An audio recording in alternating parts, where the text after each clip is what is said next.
मराठी कथा श्यामची आई भाग 8 पत्रावळी। कोकणात पुष्कळशा घरी पत्रावळीवर जेवण्याची साधेपणात कितीतरी सुंदरता व स्वच्छता असते। ताटांना ती कलई लावा व ती पोटात दवडा घाण सारी। माझ्या वडिलांनी पत्रावळीवर जेवणे फार आवडे। बायकांना सुद्धा त्रास कमी। ताटे घासाव्यात नकोत। वडील सकाळी शेतावर जावायचे। इकडे तिकडे फिरून कामधाम करून ते 10च्या सुमारास परत घरी येत असत। येताना फुले, पत्रावळीसाठी पाने कोण्या कुणब्याने दिली असली की शेताच्या बांधावर केलेली असली तर भाजी असे घेऊन यावायचे। वडील मग स्तोत्र करून संध्यापूजा वगैरे करावयास बसत। आम्ही शाळेतून आलेली मुले पत्रावळी लावायस बसत असू। ताज्या पानांची हिरवीगार पत्रावळ व त्याच पानांचा द्रोण। मला प्रथम पत्रावळ लावता येत नसे। द्रोण तर अगदी साधत नसे। आमच्या कोकणात एक म्हण आहे, पत्रावळी आधी द्रोणा तो जावई शहाणा। पत्रावळ लावण्यापूर्वी ज्याला तिच्याहून कठीण असा द्रोण लावता येईल तो जावई शहाणाच असला पाहिजे। घरातील मंडळी पत्रावळी लावीत बसत। कधी कधी प्रत्येकाने 5-5 पत्रावळी लावाव्या असे आजी ठरवून टाकी व प्रत्येकास पाणी वाटून देई। नाना प्रकारच्या पानांच्या पत्रावळी लावतात। वडाची पाने, पळसाची पाने, कुड्याची पाने, धामणीचे पाने, बोकरीचे वाटोळे पाने, पांढऱ्या चाफ्याची पाने सर्वांच्या पत्रावळी लावतात। श्राद्धाला मोहाच्या पानांचीही पत्रावळ कोणी मुद्दाम लावतात। चातुर्मासात बायका आंब्याच्या पानांचा किंवा फणसाच्या पानांच्या पत्रावळीवर जेवणाचे व्रत घेतात। कोकणात पत्रावळीस धार्मिक सांस्कृतिक स्थान दिले गेले आहे। झाडांची व त्यांच्या पानांची ही केवढी थोरवी। श्याम, तू पत्रावळ लावायस शिक, नाहीतर आज जेवायस मिळणार नाही असे आई मला बजावले। मला लावायला येत नाही, मी काही लावणार नाही, मी रागानेच म्हटले। माझी बहीण माहेरी आली होती। ती मला म्हणाली, श्याम ये तुला मी शिकवते। कठीण काय आहे त्यात काही? मला नको, तू शिकवायला जा। मी उर्मटपणे त्या बहिणीस उत्तर दिले। माझी अक्का फारच सुंदर पत्रावळ लावीत असे। माझे वडीलही पत्रावळ व द्रोण लावण्यासाठी गावात प्रसिद्ध होते। आमच्या गावात राम भटजी म्हणून एक होते। त्यांची तर आख्यायिकाच झाली होती। जे पान हातास लागेल ते घेऊन राम भटजी टोचीत जावायचे।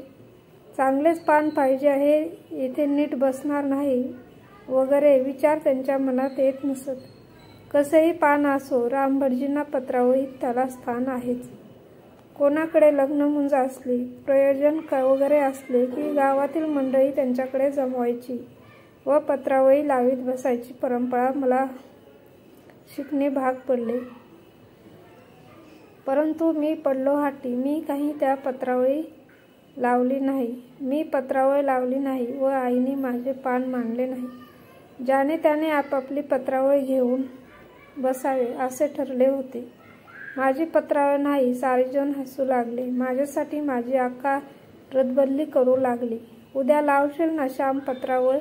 उद्या शिक हो माझ्याजवळ आणि उद्या तो लावील हो, वाढ आज त्याला असे अक्का म्हणू लागली। परंतु आम्ही एरंड्यासारखे फुगलो होतो। मी नाहीच लावणार, जा, नका वाढू मला जेवायला, माझे आडले आहे खेटर, मी तसा उपाशी राहील असे रागाने म्हणत मी ओसरीबाहेर गेलो। पोटात तर भूक लागली होती। कोणी आणखी समजूत घालायला येते का याची वाट मी पाहत होतो।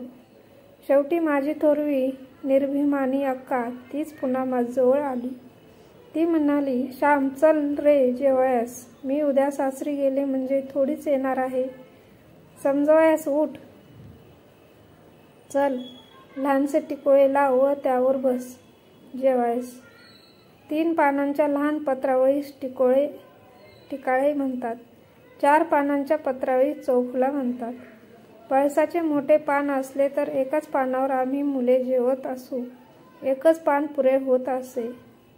वाटोळी मोठी पत्रावळ तिला घेरदार पत्रावळ म्हणत। माझ्या वडिलांना लहान पत्रावळ आवडत नसे, चांगली मोठी गोलदार आवडत असे। रानात भरपूर पाने असतात, त्यात काटकसर कशाला? विस्तारीन पात्र भोजन जेवायस मोठे पान घ्यावे, असे ते म्हणत. अक्कांच्या शब्दांनी मी विरघळलो. सासरी गेल्यावर ती थोडीच रुसणार भावाजवळ आली असती. 2 दिवस ती आली होती तरी मी तिच्याशी नीट वागलो नाही. मला वाईट वाटले व डोळ्यात पाणी आले. अक्काने माझ्या हातात पान दिले. हे खाली आधाराला लाव, असे ती म्हणाली. मी हातात एक चोय घेतली व टाका लावला, परंतु चोय फारच चोटत होती व टाका तुटेना. श्याम, ही दुसरी घे चोय, ही चांगली आहे, असे म्हणून अक्काने दुसरी चोय जुडीतून काढून दिली. कसे तरी मोठे मोठे टाके घालून मी ठिकोळे तयार केले व घरात नेले. ही माझी पत्रावळ, वाढ मला, मी आईला म्हटले. हातपाय धुवून आलास का पण? आईने विचारले. हो, केव्हाच हातपाय धुतले. मी काही घाणेरडा नाही. मी म्हटले, घाणेरडा नाहीस, परंतु सुसू तर करतो आहेस. नाक नीट शिंकरून ये, तो मी इकडे वाढते. आई म्हणाली. मी नाक स्वच्छ करून आलो व जेवायला बसलो. पोटभर जेव चांगला, उगीच हट्ट करतोस. तो शेजारचा वासू एवढासा आहे, पण कशी छान लावतो पत्रावळ, आई बोलत होती. मी रागाने भराभरा जेवत होतो. पत्रावळ कशी तरी लावलेली होती. तिचा एक टाका निघाला व माझ्या घशात अडकला. मी घाबरलो. शेवटी निघाला एकदाचा. टाके जातात घशात तरी म्हणे, तूच पत्रावळ लाव. मला लावायला येत नाही तरी म्हणे लाव. मी रागाने म्हटले, आमच्या घरात घशात नाही जात ते. तू निष्काळजीपणाने लावलीस याचे हे प्रायचित्त. जोपर्यंत तू चांगली पत्रावळ लावण्यास शिकणार नाहीस, तोपर्यंत तुझी पत्रावळ तुलाच ठेवण्यात येईल, आई म्हणाली. मी दुसऱ्या दिवसापासून चांगल्या पत्रावळी लावण्याचा निश्चय केला. अक्का पत्रावळ कशी लावते, दुमड कशी घालते ते पाहू लागलो. काही पानांना दुमड घालवायची असते. ज्याला आपणापेक्षा एखादी गोष्ट चांगली करता येत असेल, त्याच्या जवळ जाऊन शिकले पाहिजे. त्यात गर्व कशाला? प्रत्येक गोष्ट चांगली करता आली पाहिजे. जे जे करीन ते उत्कृष्ट करेन, असे माणसाचे ध्येय असावे. पत्रावळ लावणे असो वा ग्रंथ लावणे असो, शेण लावणे असो वा शेला विणणे असो, माझ्या वडिलांचा हा गुण होता. ते धुनी दांडीवर वाळत घालीत तर कशी सारखी घालीत. टोकाला टोक मिळालेले. आमच्या गावात एक गरीब गृहस्थ होते. ते गोंधळकरांकडे धुनी वाळवत घालण्याचे काम करीत. ते इतकी छान धुनी वाळत घालीत की पाहत बसावे. माझे वडील भाजीच्या दळ्यांना पाणी शिंपीत व त्यावेळेस बारीक धारणी शिंपीत.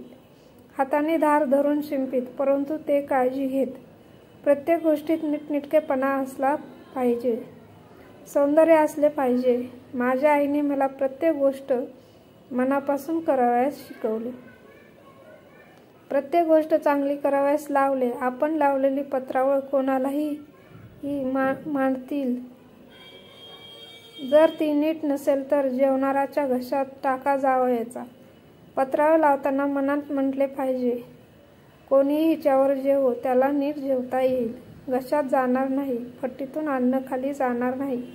मी चांगला पत्रावळ लावण्यास शिकलो. एक दिवस माझ्या हातची पत्रावळ मुद्दाम वडिलांसाठी मांडली. वडिलांनी विचारली, चंद्रे, तुझी का ग ही पत्रावळ? अक्का म्हणाली, नाही, ती श्यामने लावलेली आहे. वडील म्हणाले, इतकी चांगली केव्हापासून यावयास लागली? आई म्हणाली, त्या दिवशी जेवायला घातले नाही व तू चांगली पत्रावळ लावीपर्यंत तुझी तुलाच घ्यावी लागेल असे सांगितले, म्हणून नीट शिकला लावायला. मी आईला म्हटले, आता मागचे कशाला सांगतेस? भाऊ, आता चांगली येते की नाही मला?